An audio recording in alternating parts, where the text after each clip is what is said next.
Hi, my name is Leslie Williams, and today's date is February 6, 2012, and I'm in San Diego, California.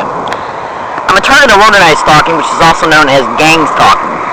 And you can go to Google right now, and you can type in a gangStalking tech, everything you need to know. It's a manifesto of a gang stalker.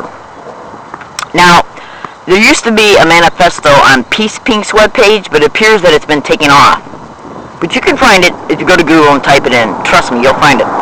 It's extremely informative in reference to the organized crime that is infested within the system. Now, when you have a community at large that don't know what's going on, that don't even have a clue, they get about their day, they wake up in the morning, they kiss their spouse, goodbye, and they get their kids off to school, and that's the way it should be, okay? And that is the main reason why I expose these crimes. You know, a lot of the people that they put along my route to harass me are from these community neighborhood watch groups because they've been told a lie about targets. And in order to understand how they operate, in part, a small part, but it's a very informative, descriptive part, is to go to YouTube and type in "listen to a stranger." Now, what we have here is we have little organized crime that is infested within the system. I'm talking about police officers, firefighters, county mental health, social services workers, doctors in area hospitals. And what they do is they get into lives of 70% of the targets are women, single mothers. And this is in part where social services comes in at, because what they want to do is create destitution for the women in order to be able to exploit them and to exploit what they got.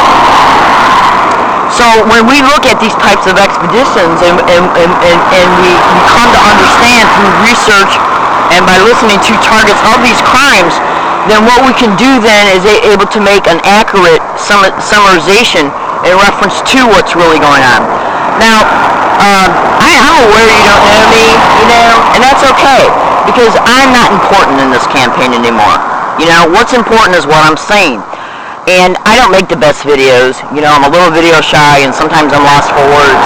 But I gotta tell you something. I'm on disability. And I spend a lot of money on batteries for this video recorder. Hang on a second. On batteries for this video recorder, memory cards. It cost almost $14 just for 16 batteries and $10 per memory card. Okay? And I happily do it. And the reason why I happily do it is because when I look at the average American family, the mother, the father, and the child, and I think to themselves they don't have a clue about, look, I was a college student when this started openly towards me. I was going to school for electrical engineering. I have passed a bachelor's equivalent in drafting. I studied the brain extensively for years because of my learning disabilities, and learning disabilities that I also discovered that I had as an adult.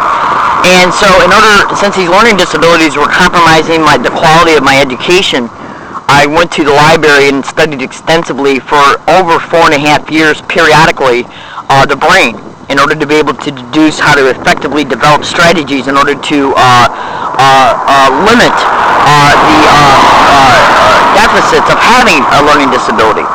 I took electronics for years in college and studied it privately. And what people don't understand is that in these expeditions, when you look at the manifesto, you clearly see they're in the research. You'll clearly see that they have technological capabilities that are almost mind-boggling. YouTube electronic harassment, and YouTube in a separate search, remote neural monitoring. Understand this and be clear. Right now you can go to Google and type in organized stalking in universities, and you'll get 5 million responses. Now, what they do is they're into racketeering, land co-opting, mortgage co-opting, trust fund liquidation. They go after single women, single mothers, and they go after people on disabilities, including veterans. And I'm talking about veterans that just came back from wars, went through hell in wars, come back, and they might get disabled as a result of a physical injury or post-traumatic stress. They get on disability, and then they'll target them. And why do they do this? This video is going to illustrate to you two separate specific subject matters in reference to the same type of racketeering expedition that's attached to this organized stalking. They go after single women and single mothers because they want to be able to, single mothers they go after because they want to exploit the mother sexually. They want to apply for benefits in the mother's name once they get a hold of them legally through a corrupt probate attorney. And then they want to separate the mother from the child so they can put the child in foster care in order to apply for federal benefits per child, while starving the child, while physically abusing the child. Because they're attached to organized street crime as well. It's a syndicate. And those individuals are attached to the drug dealers in the area. So, and everybody gets a cut. In the manifesto, it clearly states they're a mutual for-profit organization. So what they'll do with these kids after they abuse them their whole entire life, after having syndicated control of them, is set them before the neighborhood drug dealers to get them involved in drug use. And this is done to fund the neighborhood drug dealers. And the police protect it 100%. Understand this and be clear. You can go to Google right now and type in Ramona Lopez. She's a California target. Extensively and thoroughly review the journalist blogs that have been made by journalists. She's also been covered on talk shows online in reference to what's happened to her. And you'll flat out be able to see that the police are involved in that expedition and that they're connected to the neighborhood drug dealers. Now, when I first became a target of this crime, I had no idea in my mind whatsoever how much the police were associated with drug dealing. Because of the simple fact that, for one, all my life I wanted to be a police officer, okay? Two, no police officer is ever going to come up to you in their right mind and tell you that they're involved in organized crime, because they don't want to be exposed. But understand this and be clear. If you look at the Ramona Lopez blogs online, you'll see what happened to her. Then also review extensively Kevin Bond. He's from Palm Springs, California. And I want to warn you about Kevin Bond's blogs. They're very descriptive and they might seem distasteful because there are some sexual photos on that. I believe that Kevin Bond might be a homosexual. I don't have a problem with homosexuals myself, not at all. They're just as important as any heterosexual, 100%. In my opinion, they're just important civil rights wise, human being wise, and everything.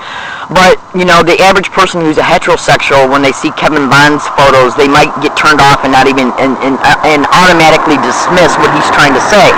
Understand this. Kevin Bond was a federal court clerk, okay, when they went after him. And the reason why they went after him was because the inventors of remote neural monitoring, their offspring right now are using the technology in Palm Springs, California for a huge drug trafficking ring. And certain federal criminal court cases that have been brought against them were handled in the very courtroom that he was the federal clerk of. So what they did was they infiltrated his life through his private life through sexual means, because he's a homosexual. And this is what I believe happened in reference to scrutinizing the information he's posted online.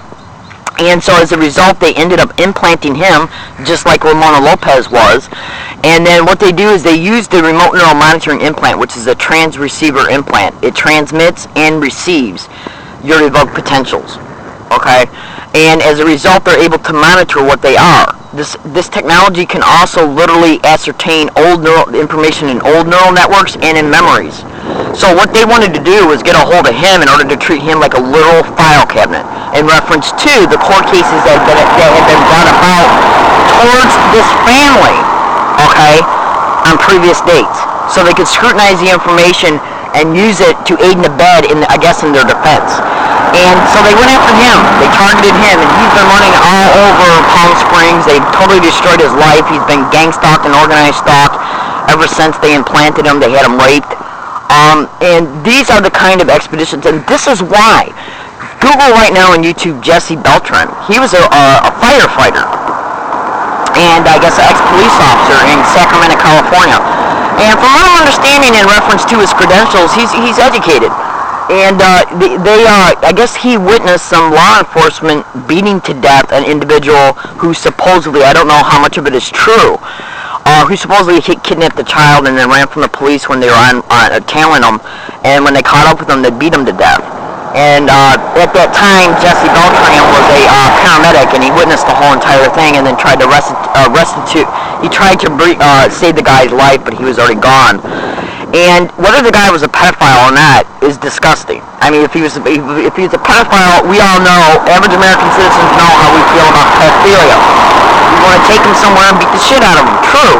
But the thing about this is what we have to understand is that once American citizens become judge and jury of anybody, that's a dangerous thing. Because we don't know how much of that of the police chasing him was facts or not.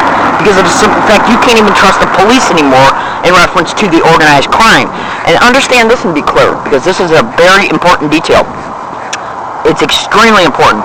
When the police go after a target, especially a target like me that knows everything about them and what they're involved in, who they're connected to, and what they're capable of, human trafficking, drug trafficking, what they'll do is label somebody like me as a drug dealer, a drug user, a pedophile, or rapist, or whatever. Because they know that the average citizen in the community does not like or hates these type of social deviants. And in turn, that will inflame them to assist them in the expedition of harassment of a target. Because the harassment of a target is done to break down the target for syndicated control.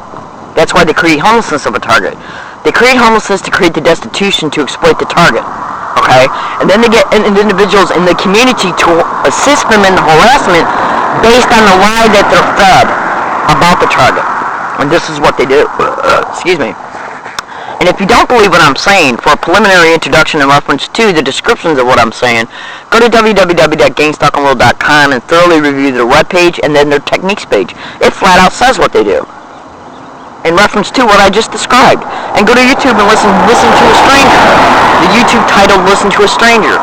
These individuals don't do nothing but use their power positions in the community and couple it with a lie, a fake criminal investigation file, and they will get the community at large to break down the target for them. Because the harassment and the breaking down of a target has to be cost effective in order for them to make many money off the target once they get a hold of them to exploit them.